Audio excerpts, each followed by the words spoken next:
بص يا شباب، انا اتعاملت مع كل اصناف بني ادم، من اول العبقري لحد المجنون، اللي تلاقيهم ماشيين في الشارع دول ما بيغيروش هدومهم دول. احترت في نوع من انواع البني ادم، سلاله كده. السلاله دي اللي هي كل ما تشوفك تقول لك انت منفوخ.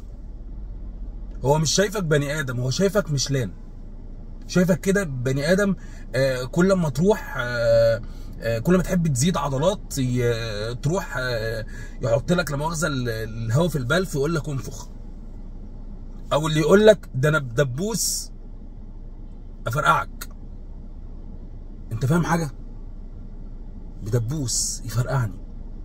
يعني هو من جوه هنا ما عندوش بقى حاجه اسمها انسجه والياف وخلايا، وما عندوش الكلام ده كله.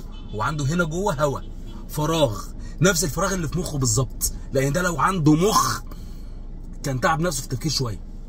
لو تلاقيهم متعلمين ومعاهم شهادات جامعيه، يعني درسوا احياء ثالثه اعدادي ومش عارف رابعه ابتدائي. انا هتجنن. ولما تيجي بقى تقنعه ان انت مش منفوخ، او ان الدبوس ده مش هيعمل لك حاجه غير ان هو اخره يشكك بس زيه زيك، يعني يقوم ساكت كده شويه يفكر لك في مصيبه تانية، وفجاه يقول لك ايه؟ يقول لك انا على فكره لو عورتك بقطر انت مش هتلعب حديد تاني. ليه مش هلعب حديد تاني؟ معلش يعني انا مش فاهم. يعني ما هو ده جرح بيجي في الانسجه، وبعد كده الانسجه لما بتتخيط بترجع تلتئم، وهلعب حديد تاني. والله هو انت مش لاقيني مصيبه؟ يا عم تسيبني يا عم، انا حر يا عم.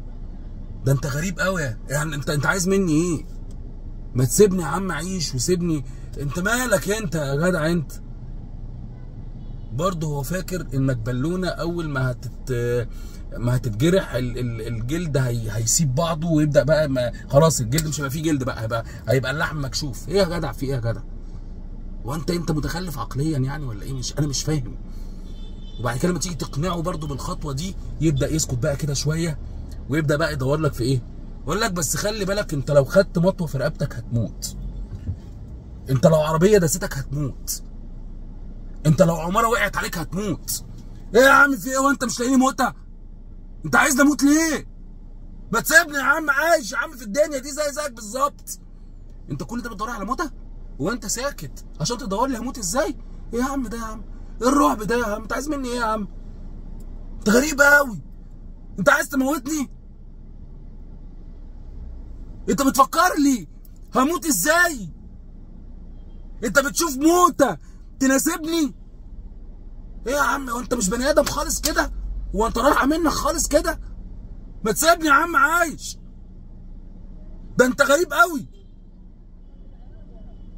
لا ونفس بقى الشخص ده لما انت تموت يقول لك يا نهار اهو مات اهو، اللي بينزل يلعب حديد ويكبر عضلاته مات. يا عم انت بقى، ما كلنا هنموت. ما انت هتموت. انت عايز مني ايه يا عم؟ انت ايه؟ انت ضايع كده خالص. انت ضارب ايه؟ ولا شادد ايه؟ ولا انت عامل ايه؟ ايه يا عم في ايه؟ انت غريب قوي. ده ممكن دور برد يموت. ده انت ممكن تتكعبل تقع تموت. فالموضوع مش بالصعوبه دي على فكره. الموت اسهل من كده، بس مش لازم كل شويه تفكرني انا هموت ازاي. مالكش دعوه يا عم. اله امك تتطلق.